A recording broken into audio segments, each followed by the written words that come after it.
मेरे प्रिय बंधुओं, आज कुछ ऐसी चर्चा करते हैं।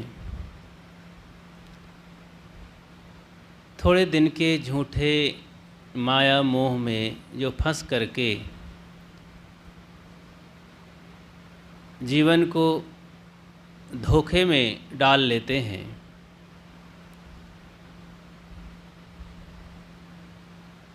एक बालक अभी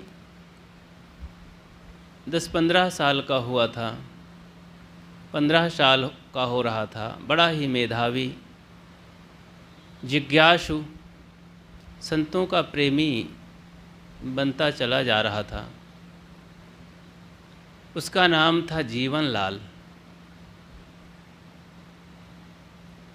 जीवनलाल संतों के मठ मंदिर में जाता, दिनों दिन संतों के लिए बड़ी आस्था बढ़ती जाती,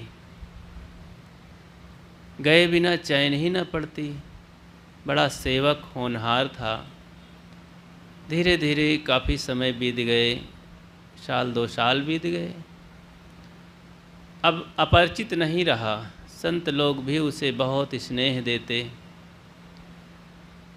और वो भी बिना संतों के रह ना पाता। एक ही बालक था अपने माता पिता का। माता पिता को ये देख करके, यह संतों के लिए आस्था भक्ति भावना देख करके डर लगा कि कहीं ये साधु ना हो जाए। एक ही बच्चा है तो हम लोग क्या करेंगे बुढ़ापे में? घर हमारा बिगड़ जाएगा, कौन सेवा करेगा? ये तो बहुत बदनामी हो जाएगी, जीवन बर्बाद हो जाएगा सबका। अब उसे दिन में ही तारे दिखने लगे। बहुत परेशानी महसूस हुई। वो रात दिन युक्ति सोचने लगे। माता पिता उस जीवनलाल के दोनों मीटिंग किए कि जल्दी इंतज़ाम करना चाहिए, कोई उपाय लगाना चाहिए। नहीं ये मानेगा नहीं, संत लोग इसे साधु बना ही डालेंगे और हमारे हाथ से निकल जाएगा ये। माँ थी, उसके मन में एक उपाय सूझा। कहें बस एक उपाय है, हम लोग इसे समझा नहीं सकते, हमारे मना करने से नहीं मानेगा, संतों के पीछे भागता ही रहेगा। इसकी जल्दी शादी कर दिया जाए।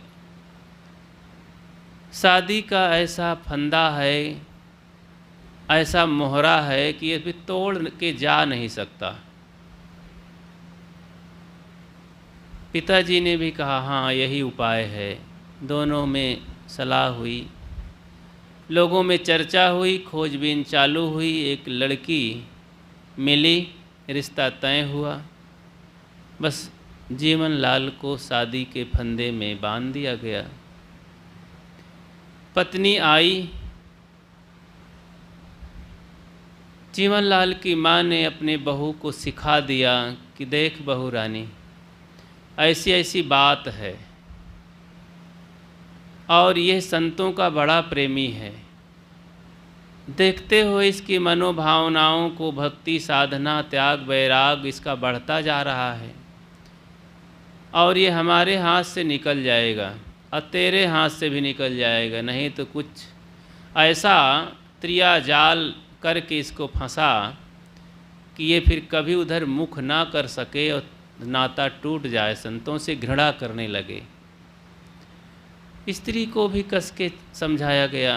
वो बस हाव भाव अपना दिखाने लगी।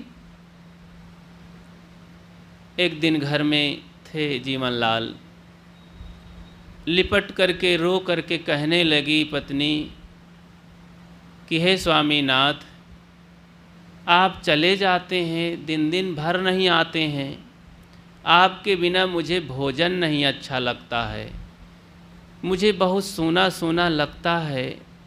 ये बूढ़ी बूढ़ा है, मैं बात किससे करूं, किसको देख के रहूं, मुझसे रहा नहीं जाएगा। आप कृपया कहीं ना जाएं, मेरे आँखों के सामने ही रहें। तब मेरा जीवन सुखमय होगा।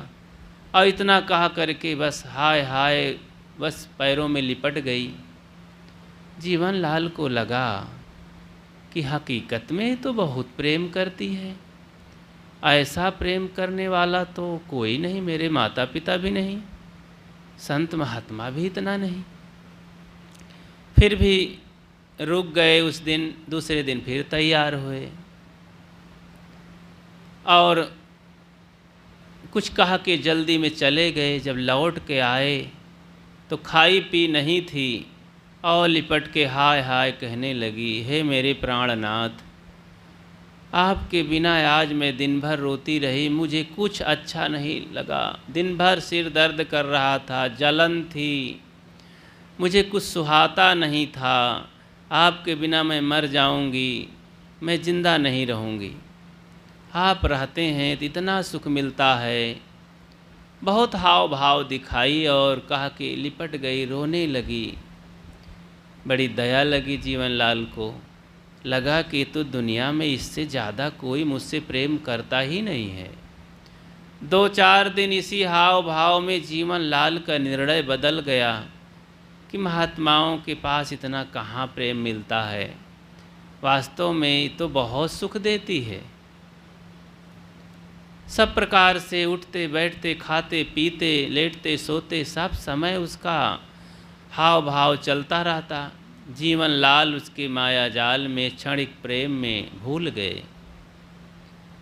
इतना भूल गए कि अब संत महात्मा सत्संग कुटिया मठ भूल ही गए। 4-6 महीना हो गए। इधर संत इंतज़ार करते रहे, अरे वो बच्चा बहुत अच्छा था, जीवन लाल क्यों नहीं आता, ज़रूर कोई बात हो गई। इंतज़ार करते रहे और जब कभी गांव की तरफ नगर की तरफ जाना हो संतों का तो नज़र बचा करके लुक छिप करके भाग जाए। इतना संतों से दूरी बना लिया। संत जान गए कि वो ये तो बहुत गहराई से मोह ममता में फंस गया है। ये जानता नहीं है माया के कई रूप होते हैं। दुनिया का जो भी पसारा है, गो गोचर जहाँ लग मन जाई, सो सब माया जानो भाई। जो कुछ इंद्रियों की पकड़ में आता है सब माया ही तो है। उसी को संयम नियम से संतुलित व्यवहार करो तो माया नहीं बनता है, नहीं सब माया ही है। भोजन भी माया है, ये कपड़ा लत्ता घर द्वार साथी बराती सब माया ही हैं। लेकिन उसी में कुछ साधक चीज़ें होती हैं। संतुलित व्यवहार करो, अनासक्त व्यवहार करो तो वही हमारे लिए साधक बन जाता है, बाधक नहीं होता। अब वो बेसमझ का होकर जीवन लाल आसक्त हो गया, सब भूल गया संतों को, समझ ना सका कि ये तो झूठी माया है। महात्मा जी को लगा कि अब थोड़ा फिर से चेताना चाहिए इस बच्चे को, ये तो एकदम भूल गया, जीवन इसका बेकार हो जाएगा। ये समझता नहीं है अभी कि माया बड़ी खतरनाक है। महात्मा जी फिर गांव नगर की ओर गए। जीवन लाल के घर की तरफ गए तो देख करके फिर घर में भागा जा रहा था। महात्मा जी जोर से उसे आवाज़ दिए, रुक जाओ, ऐसा क्यों करते हो, हमने क्या नुकसान किया आपके साथ। बड़ी मुश्किल से आँख में आँख जब मिली तो शर्म के मारे वो रुक ही गया। क्या बात हो गई, क्यों नहीं आते हो आश्रम। सारी हकीकत बताया कि महाराज मेरी पत्नी मुझे बहुत चाहती है, बहुत प्रेम करती है, इतना दुनिया में और कोई नहीं प्रेम करता है। महात्मा जी कहें, नहीं बेटा ऐसी बात नहीं है, ये धोखा है, छल है। कहीं नहीं नहीं, उन पत्नियों में से नहीं है, सबकी औरत भले छल कपट करती हो, मेरी पत्नी तो बिल्कुल हृदय से दिलो जान से बहुत प्रेम करती है।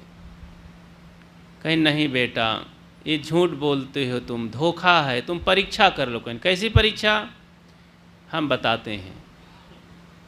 कुछ वहीं पर बैठ करके उसे प्राणायाम कुछ बता दिए कि इस तरह से सांस चढ़ा लिया करना, और 1 मिनट, 1.5 मिनट, 2 मिनट जितना अभ्यास कर पाओ, और 4-6 मिनट तक श्वास रोकने की आदत बना लो।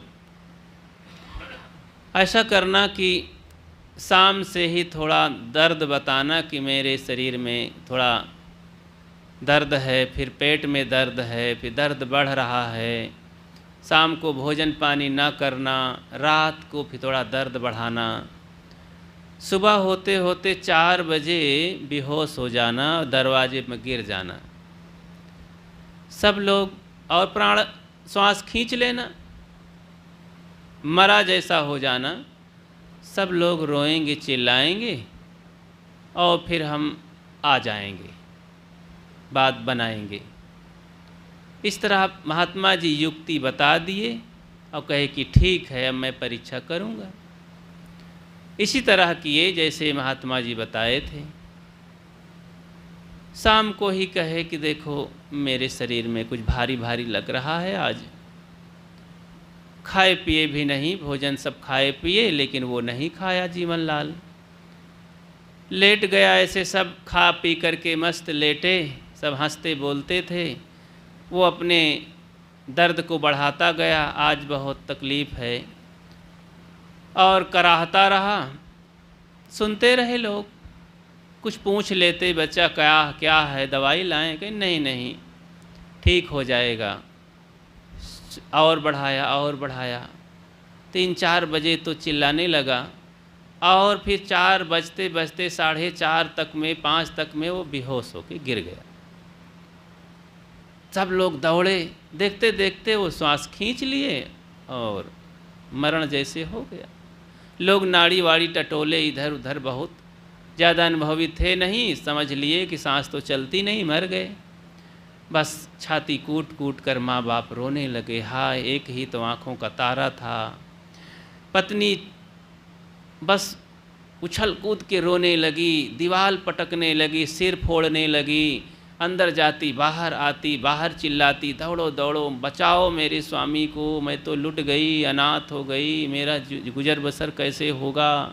सब छाती कूट कूट के रोने लगे, आपस में लिपट लिपट के रोने लगे। गांव के लोग आए, सब हाय हाय करने लगे कि बड़ी मुसीबत आ गई, जवान लड़का ख़त्म हो गया, इसका बेचारी का क्या होगा। अब वो लेटे लेटे सब सुन रहा था। सब चिल्ला ही रहे, भगवान बचाओ, हे देवी देवता, हमारे ऊपर आपने क्या कर दिया। बस महाराज जी आ गए। तब तक थोड़ी प्रकाश हो रहा था। 5 बज गए थे, 5:15, 5:30 हो गए। महात्मा जी आ गए टहलते हुए।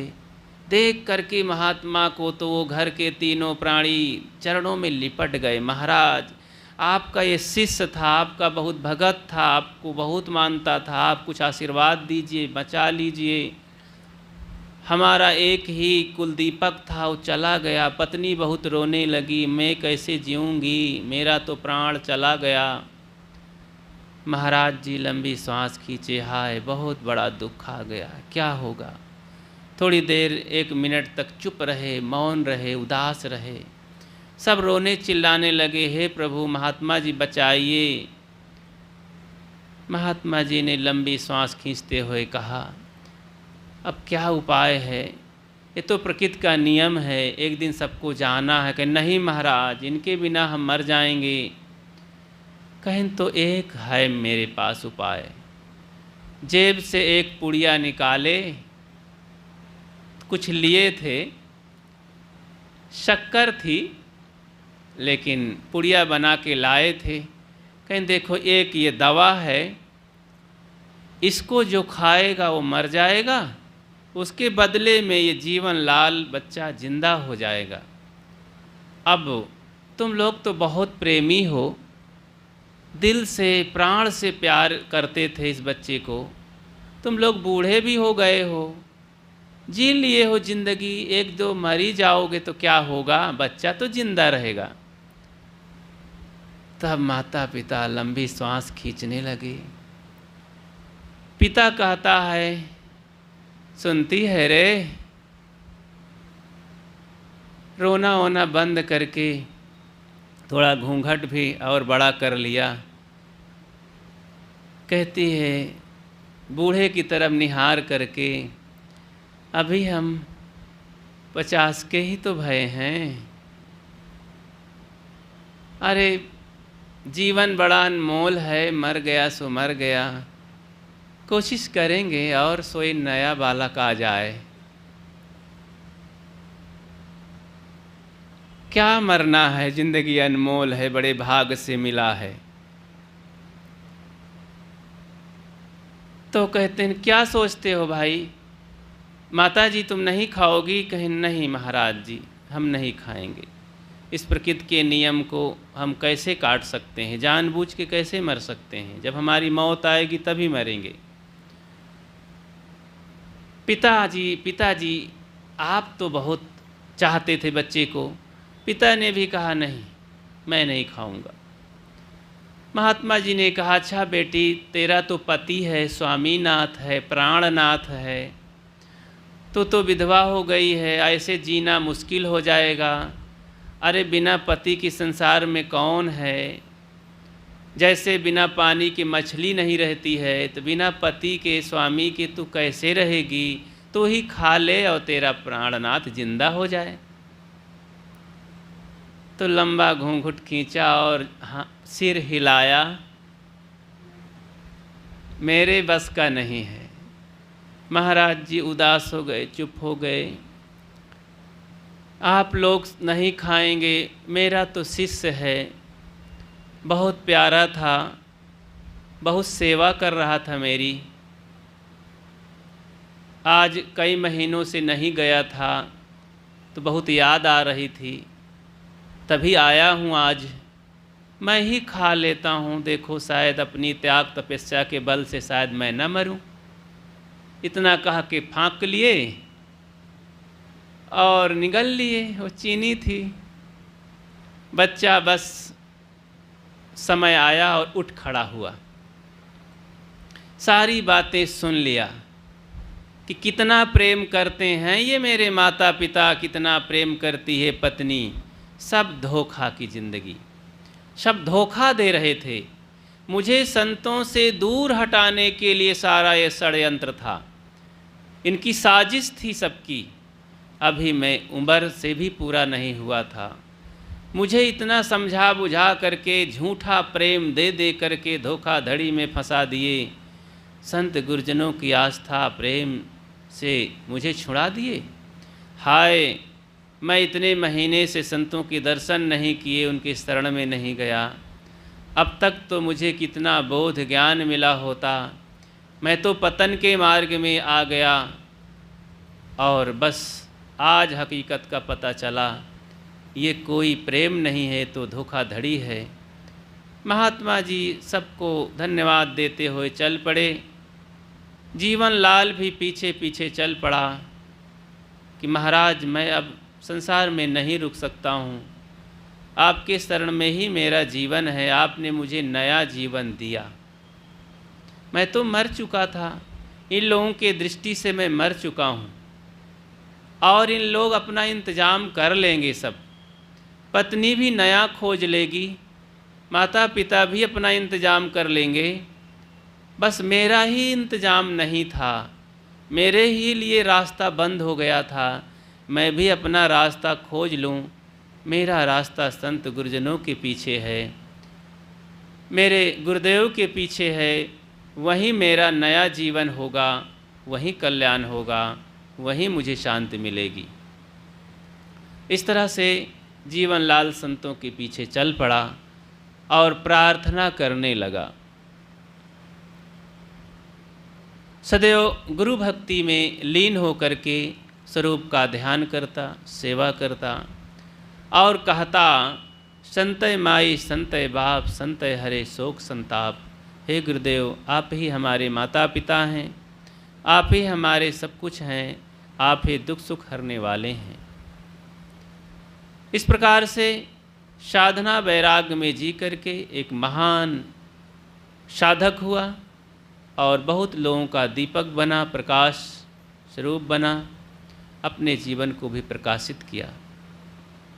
तो हमें इस थोड़े दिन के, थोड़े समय के लिए संसार से धोखेधड़ी में, झूठे प्रेम मोहब्बत माया जाल में नहीं फंसना चाहिए। अनासक्त होकर के जो जहाँ हैं व्यवहार करें, कल्याण का काम करें, माया से ऊपर उठ करके कर्तव्य परायण हो करके परमार्थ का काम करें। काम करने की हिम्मत रखें। ये काम करने की हमारी ही जिम्मेदारी है, हमारे सिवा इसको दूसरा नहीं कर सकता है। बाहर का काम लोग कर लेंगे, बड़े बड़े काम हैं लोगों के। ऐसे भी कहने वाले हैं अध्यात्म मार्ग पर चलने वाले लोगों के लिए, साधकों के लिए, कि अरे ये तो अपना पेट पाल रहे हैं, अपने निजी स्वार्थ के लिए सबको छोड़ दिए हैं, बहुत बड़ा पाप कर रहे हैं। ऐसा कहते मिलेंगे। जिन्होंने कुछ गांव का काम कर लिया, कुछ गरीबों को सहायता पहुंचा दिया, किसी को किसी भांति से सहयोग करके उबार दिया, गिरते हुए को उठा दिया, भूखे प्यासे को भोजन दे दिया, और भी बड़े बड़े काम किए, लाखों करोड़ों रुपए लुटा दिए। तो सोचते हैं हम कर रहे हैं, ये महाराज क्या कर रहे हैं। यहाँ तक कि संसारी जीवन जीने वाले लोग मेहनत करते हैं, पसीना बहाते हैं, और खाते पीते बेचारे बीड़ी पान तमाकू शराब अंडा मांस मछली खा पी करके किसी तरह गुजर बसर कर लेते हैं। तो ऐसे लोग संतों को कहते हैं ये क्या, किसकी कमाई खाते हैं, हराम की खाते हैं, और अपने स्वार्थ में रहते हैं, मांगते हैं, भिखमंगे हैं। उनकी दृष्टि में इससे ज़्यादा वो क्या समझ सकते हैं। संत गुरुजनों की वो अंतर्मुखता, वो गहराई, वो वजनदारी, वो संपत्ति जो आध्यात्मिक संपत्ति सद्गुण सदाचार की है, ऐसे बेचारे सामान्य लोग दया क्षमा के पात्र हैं। संत जन उस पर दया करते हैं, दया दृष्टि करके करुणा करके रो पड़ते हैं कि बेचारों को कब बुद्धि आएगी, कब वो समझ आएगी कि संत गुरुजनों से प्रेम करें, श्रद्धा रखें। क्योंकि बिना श्रद्धा और प्रेम के उनको कुछ ज्ञान सिखाया भी तो नहीं जा सकता, कुछ भी नहीं सिखाया जा सकता है। बिना श्रद्धा के उपदेश लगता ही नहीं है।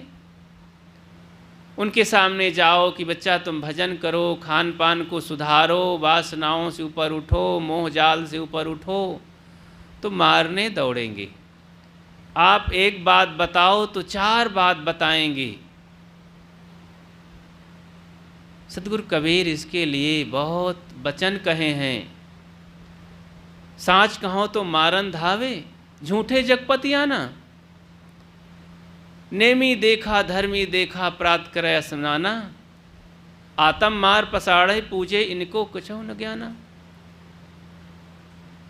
नाना प्रकार से पूजा पाठ करते हैं, पाप करते हैं, अपने को बड़ा मानते हैं, हम बड़े धार्मिक हैं। उनको समझाओ, सही मार्ग की बात बताओ तो और नाराज होते हैं, 10 बात और कहते हैं हम ही को। इस तरह से बंधुओं हमें जागना होगा। जो जहाँ हैं, किसी का दोष नहीं देना है, किसी का दोष है भी नहीं कि भाई स्वार्थ का संसार है, सब धोखेबाज हैं, सब बहुत बुरे हैं, इन्होंने हमको धोखा दिया, जाल में फंसाया। ना माता पिता का दोष है, न भाई बंधुओं का, न परिजनों का, न देशवासियों का। दोष हमारा ही है। अनादिकाल के इस अज्ञान धारा में, वासना में बहते हुए हमने कभी आंखें खोला ही नहीं, कोशिश किया ही नहीं, तो आखिर किसका दोष है। संसार के लोगों की जितनी समझ है उतना कर पाते हैं। आखिर माता पिता भी अपना कर्तव्य निभाते हैं, जितनी समझ है उतना ही तो करेंगे। यही जंजाल फंसे पितु माता, पुत्र फंसा वहीं कहीं कुछ लाता। जिस जाल में फंसे हैं उसी में तो फंसाएंगे। जो जहाँ हैं, जिसको जितना ज्ञान है उतना ही तो बता पाएंगे, उनका क्या दोष है। ना शादी ब्याह करें, ना इंतजाम करें, ना पढ़ाएं लिखाएं, ना खिलाएं पिलाएं, ना राग रंग सिखाएं, तो भी तो लोग कहेंगे कि अरे कोई इंतजाम ही नहीं किए, क्या कर रहे हैं, कैसे माता पिता हैं।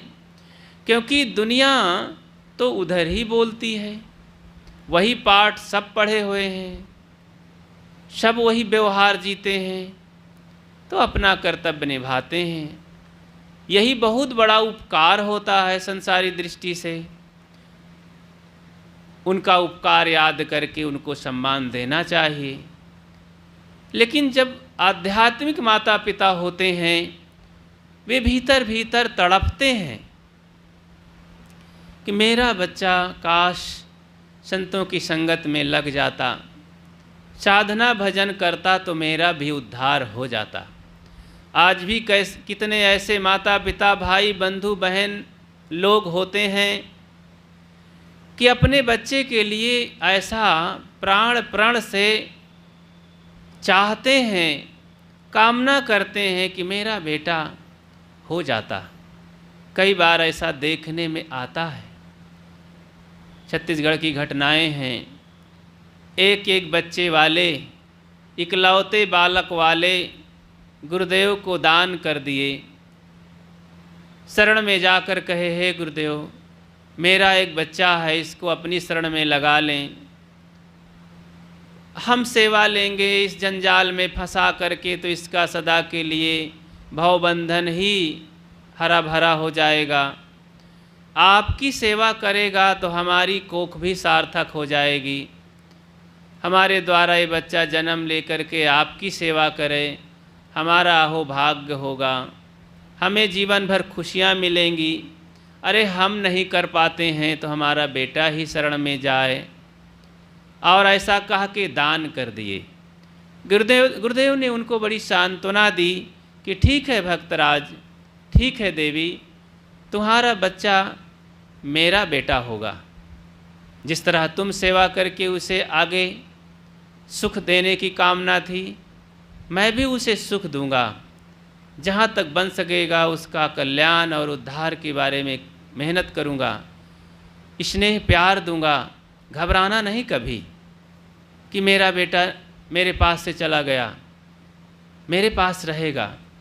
मैं पूरा मातृत्व प्रेम दूंगा, स्नेह दूंगा उसे। और आज भी बढ़िया रहते हैं, साधना करते हैं। ऐसी कई बेटियां भी हैं कि उनके माता पिता चाहे, कई बार तो प्रार्थना किए कि साहेब हमारी भी बेटी साधना मार्ग में हो जाती, हमारे जीवन का उद्धार हो जाता। जो कुछ शादी ब्याह में हम खर्च करना चाहते हैं उनके लिए हम सब व्यवस्था कर देते।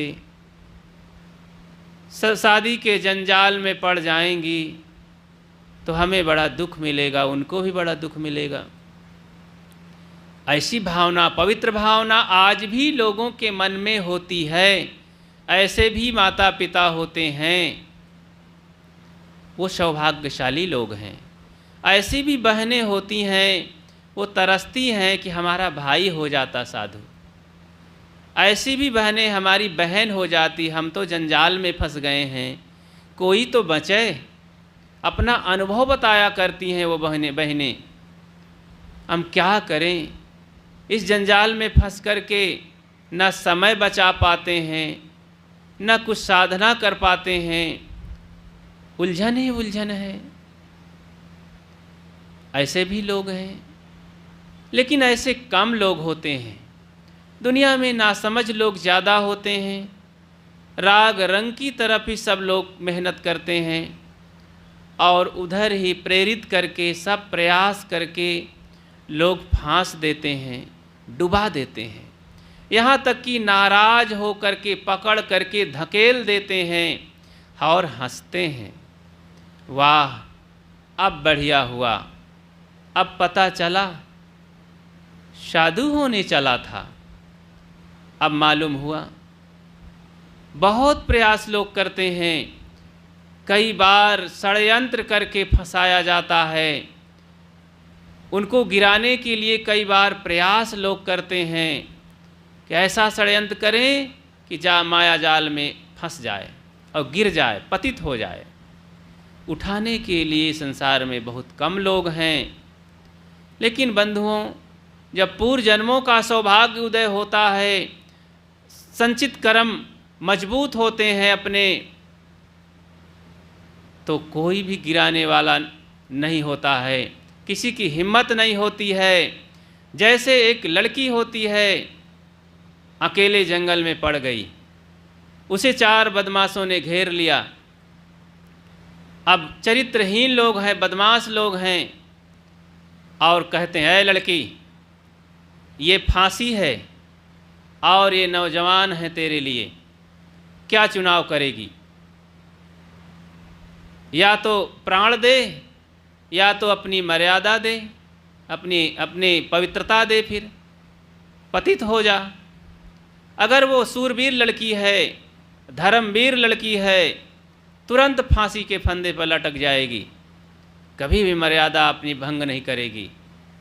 उन नौजवानों को नहीं चुनेगी कि भाई मरूंगी तो नहीं, चलो इन्हीं के साथ रह लेती हूँ, बिल्कुल कभी नहीं। ऐसी कोई सच्चा साधक परमार्थ मार्गी है, उसके सामने कोई ऐसे ज़बरदस्त संसारी आदमी पतित करने के लिए उस साधक को आते हैं, कोई नवयुवती लेकर आते हैं कि ऐ बाबा जी, ऐ साधक, इसको ले रह साथ में, इसके साथ रहो, इसको पत्नी बना करके रखो, या तो फिर इस फांसी के फंदे में लटको, 2 में से एक जाना ही पड़ेगा। साधक हंसते हंसते फांसी के फंदे में झूल जाएगा, लेकिन स्त्री को स्वीकार नहीं करेगा, अपना पतन उसे स्वीकार नहीं है, और गुरु का नाम लेकर के हंसते हंसते फांसी में लटक करके भी वो मुक्त हो जाएगा, उसका कोई नहीं बिगड़ेगा, कोई नुकसान नहीं होगा, और इस संसार में एक बहुत बड़ा आदर्श दे के जाएगा। जैसे हमारे सूरवीरों ने भारत माता की जय बोलते बोलते फांसी पे लटक गए। आज देखो 15 अगस्त है, स्वतंत्रता दिवस के नाम पर जन जन में एक सूझ, एक क्रांति, एक संवेदना होती है, उन सूरवीरों को याद किया जाता है।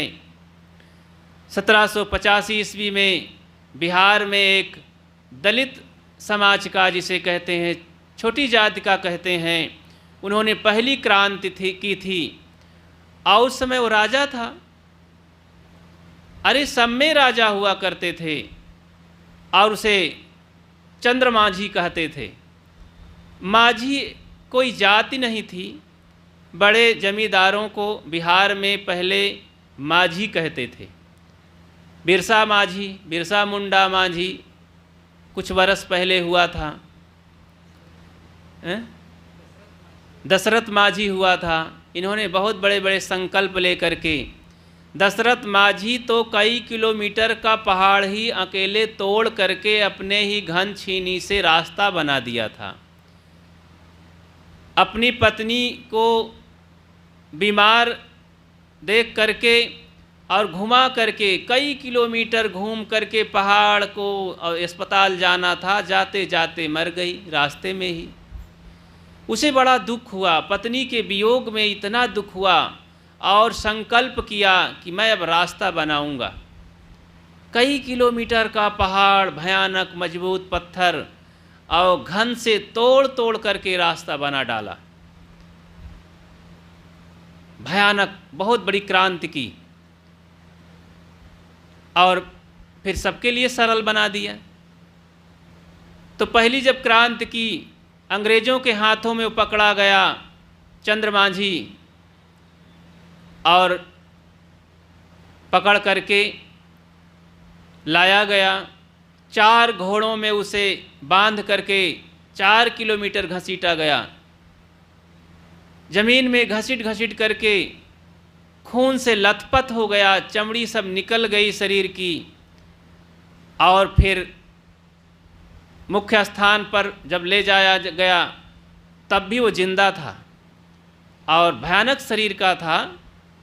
और खड़ा होकर के लाल आँखें करता, लाल आँखें होती थी उनकी, बहुत गुस्सैल था, अंग्रेज़ों पर बहुत गुस्सा किया और क्षमा नहीं मांगा। हजारों लोगों के बीच में लोगों पर भय पैदा करने के लिए अंग्रेज़ों ने उसकी फांसी दे दी, बरगद के पेड़ में लटका दिया गया। लेकिन उन्होंने अपना सर नहीं झुकाया दुश्मन के सामने।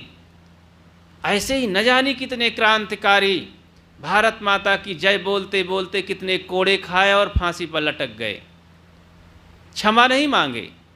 हम लोग अपने धर्म मार्ग में अपने कल्याण के लिए थोड़े थोड़े तकलीफ में, थोड़े थोड़े किसी के ममता मोह में, किसी के झूठे प्रेम के दिलासे में, किसी ने हमको प्रेम दे दिया, सहयोग कर दिया, बस भटक गए अपने मार्ग से, उसी के माया मोह में फंस गए, उसी के उपकार में भूल गए, पाप समझने लगे कि अरे भाई कैसे होगा, मैं तो पापी हो जाऊंगा, इनका बहुत बड़ा एहसान है। अरे भाई, एहसान को मानो, लेकिन सबसे बड़ा एहसान होगा इस धरती पर, सबसे बड़ा उपकार होगा आप साधन भजन करें और इस धरती को सदा के लिए छुट्टी दें। इसका भार बने हुए बैठे हैं, सदा के लिए नारी जगत को दुख दे रहे हैं। बार बार अगर पुरुष हैं तो गर्भ में जा जा करके नारी को दुख दे रहे हैं, नारी है तो पुरुष को दुख दे रहे हैं, शरीर धारण कर करके। सब एक दूसरे के दुख का कारण है। इसलिए भजन करके सदा के लिए संसार के लोगों से छुट्टी दें और छुट्टी पाएं। बहुत बड़ा प्रकाश होगा, बहुत बड़ा साहस देना होगा।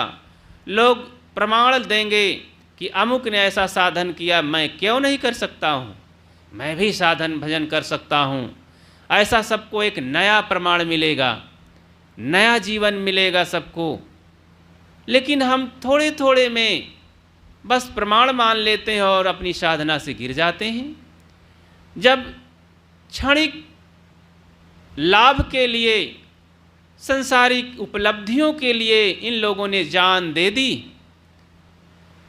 देखो, चंद्रलोक पर जाने वाले, क्या वे सोचे थे कि लौट कर हम आएंगे? और रास्ते में ही छिन्न भिन्न हो गए। लेकिन दुनिया को ये सिखाए, एक साहस दिए, नारी जगत में प्रमाण साबित किए। कल्पना चावला, क्या था नाम था, कल्पना चावला चंद्रलोक पर गई और लौटते समय मशीन की गड़बड़ी से रास्ते में ही खत्म हो गई, उसका यान ही टूट फूट गया, नष्ट हो गया। लेकिन वे मरी नहीं, दुनिया के पुस्तक में उसका नाम अंकित हो गया स्वर्ण स्तंभ के रूप में, और सदा याद किया जाएगा। नारियों में ऐसी हुई तो पहले से डर जाती तो ऐसा काम क्या कर पाती? हाँ, ये भौतिक काम, वो कोई मुक्त नहीं हो गई है। जिंदा रहती तो उसकी कोई काम वासना, लोभ वासना, मोह वासना न खत्म हो जाती। ऐसे ही न जाने कितने वैज्ञानिक विश्व की सेवा कर रहे हैं, कंप्यूटर दे करके, मोबाइल दे करके, ट्रेन दे करके, वायुयान दे करके, जलयान दे करके, कितने लोगों की सेवा कर रहे हैं, कितना बड़ा काम किए। लेकिन क्या ये अपने आत्मा का उद्धार कर सके? हिमालय पर्वत पर बहुत खतरनाक काम किए, प्राणों की बाजी लगा करके 90 वर्ष की ज़िंदगी में इंजीनियर पेरी पहुंचा और झंडा गाड़ा अपने देश का, नाम रोशन किया। बुढ़ापे में भी इतनी बहादुरी का काम जो जवान नहीं कर सकते हैं, पहलवान नहीं कर सकते हैं, वो 90 वर्ष का बूढ़ा, वो भी कई बार अपनी ज़िंदगी में प्रयास करता रहा, थका नहीं। कई बार बीमार हुआ, मरते मरते बचा, हाथ पैर सड़ गए, फिर भी हारा नहीं। कितना कठिन कार्य करते हैं भौतिक उपलब्धियों के पीछे, अपने नाम के लिए, देश की सेवा के लिए। हम अपने कल्याण के लिए कायर कूचर बने बैठे रहते हैं।